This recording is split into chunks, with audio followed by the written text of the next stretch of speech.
11 months ago, Wolverhampton Wanderers were a Premier League club. Today they're a championship side on their third head coach in a year, and they've just made one of the strangest appointments in their modern history. Rob Edwards, sacked after 7 months. His replacement?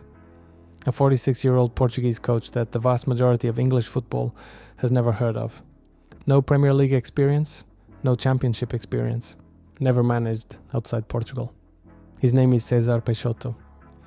And by the end of this video, you'll understand exactly what Wolves are getting, how his teams play, why his last 18 months changed his reputation entirely, and whether this is a genuine coaching appointment or just the Mendes pipeline running on autopilot.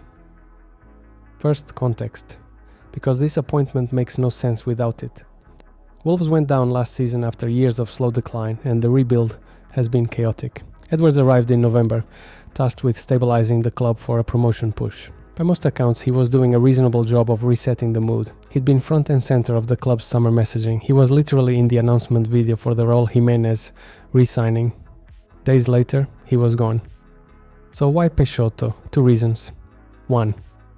The deal is reportedly facilitated by Jorge Mendes and Gestifute, the agency that has shaped Wolves' recruitment and coaching appointments since the Fosun takeover.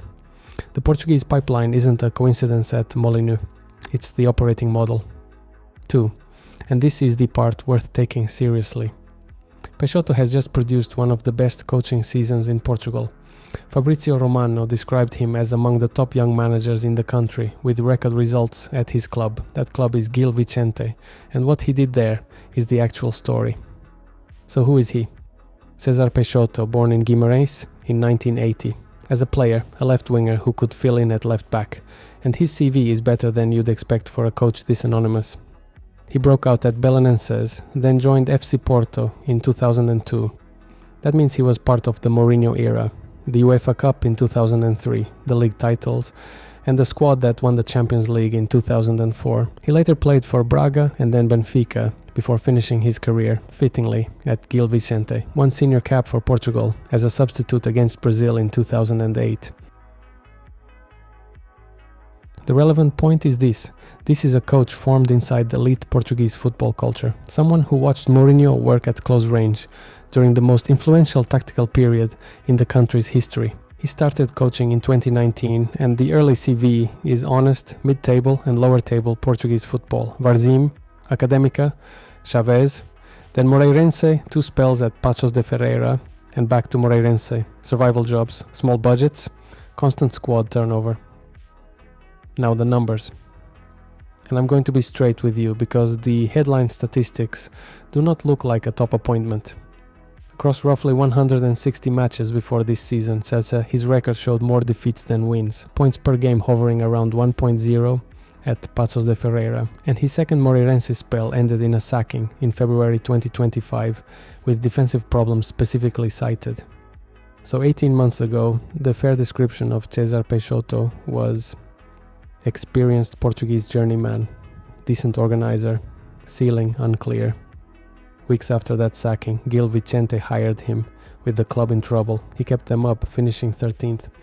Then came 2025-26, and everything changed. Gil Vicente, a club from Barcelos, with an average attendance of around 5,000. They spent most of the season in the European places. After 22 match days, they sat 4th above Braga, having just beaten Braga from behind at home. They drew with Sporting, they went to Braga and won. And here's the detail that matters most for Wolves fans. They did it while being dismantled. In January, top scorer Pablo left for West Ham for 23 million euros, the biggest fee in the club's history. Their goalkeeper Andrew left for Flamengo. The team absorbed both losses and kept competing.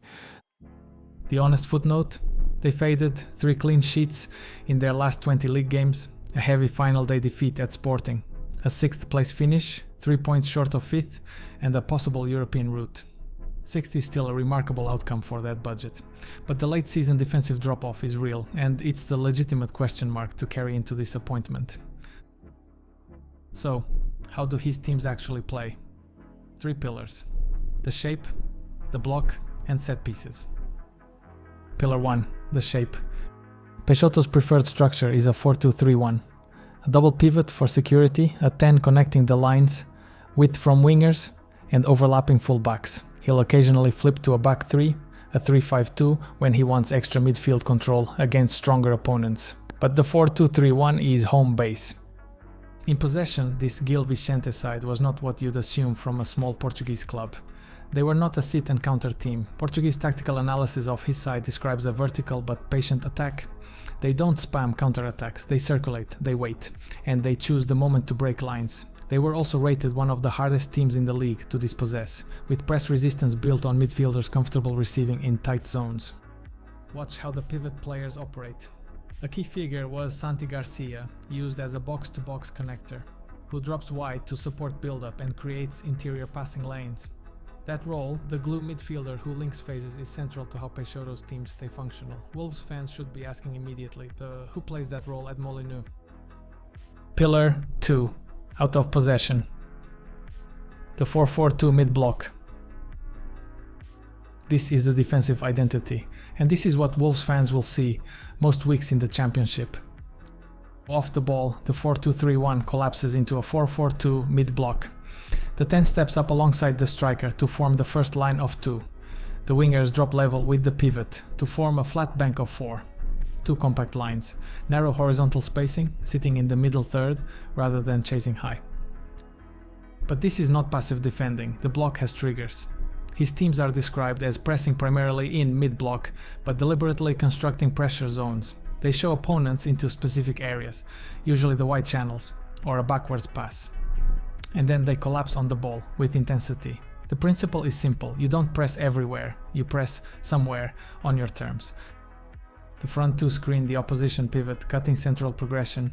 The opponent gets the ball in front of the block, gets invited wide, and then the trap springs. Winger jumps, fullback pushes onto the receiving man. Near pivot screens the inside pass.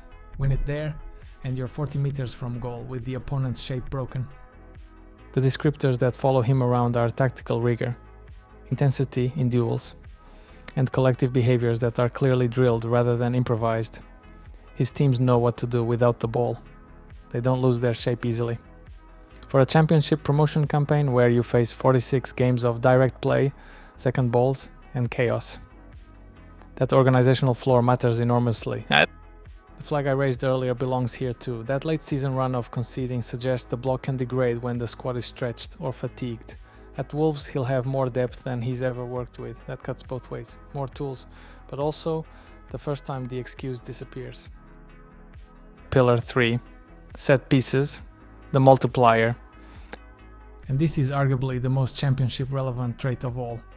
Analysis of his Gil Vicente side highlights clear attention to detail and execution at dead balls. In both boxes, defensively his teams protect high-risk zones with designated aerial winners and structured second ball coverage. It's treated as a distinct phase of the game with its own coaching detail, not an afterthought. Offensively, midfielders and defenders were genuine threats from routines, not just the center forwards. For a smaller club, set pieces are the great equalizer. They're the cheapest goals in football, and the phase where coaching detail beats budget. In the Championship, that logic gets stronger, not weaker. Promotion winning sides in this league are consistently elite at dead balls. If Peixoto imports that obsession, it might quietly be the most valuable thing he brings. So, the verdict.